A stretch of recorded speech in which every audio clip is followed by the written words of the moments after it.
যারা দেশটা বিকিয়ে দিয়ে হাসতে হাসতে চলেছিল, সেই দিনের কষ্টগুলো মানুষের চোখে লিখেছিল।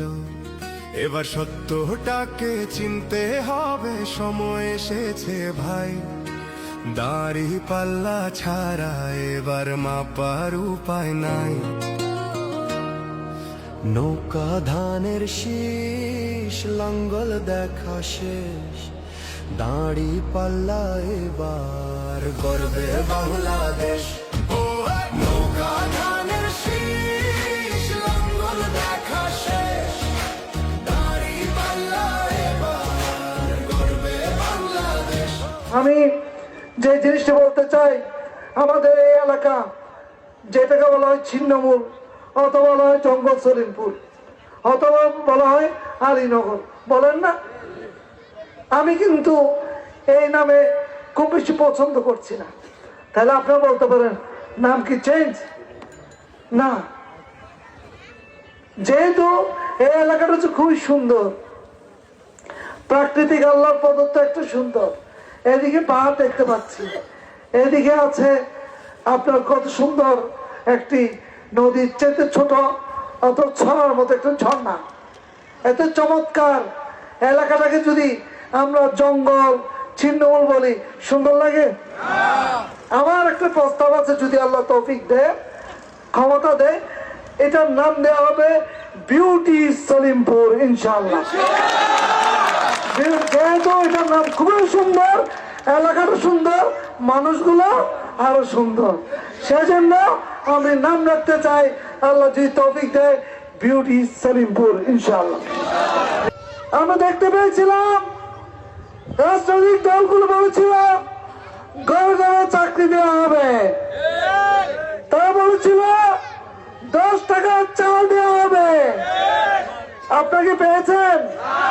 যে মায়ের গর্ভে আমার মতো একজন ছেলে, আপনার মতো একজন বীর পুরুষ জন্ম নিয়েছে, আজকে দেখতে পাচ্ছি সে মায়েদেরকে পর্যন্ত তারা সামান্য ভোটের জন্য গায়ের মধ্যে হাত তুলছে।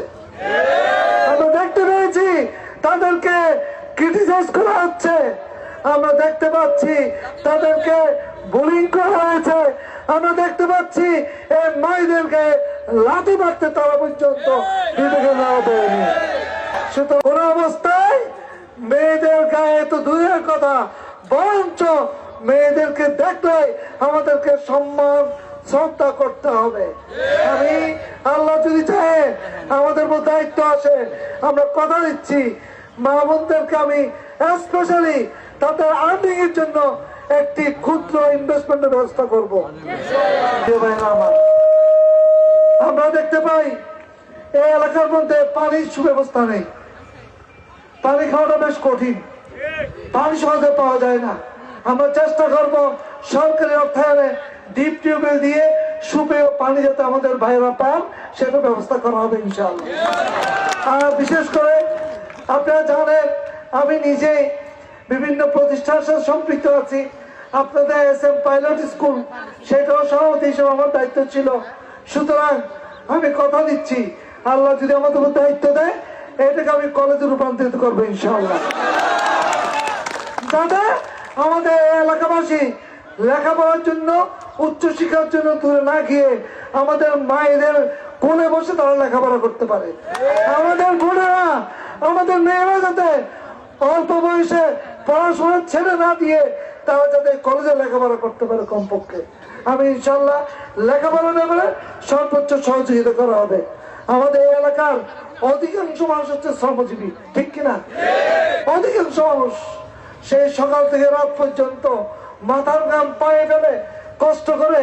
সুতরাং এই শ্রমিক ভাইদেরকে আমরা শ্রমিক কল্যাণের মাধ্যম দিয়ে সার্বিক মোরাল বেসড ডেভেলপমেন্ট অর্থাৎ নৈতিক উন্নয়ন আর পাশাপাশি কাজের দক্ষতা বাড়ানো হবে ইনশাআল্লাহ।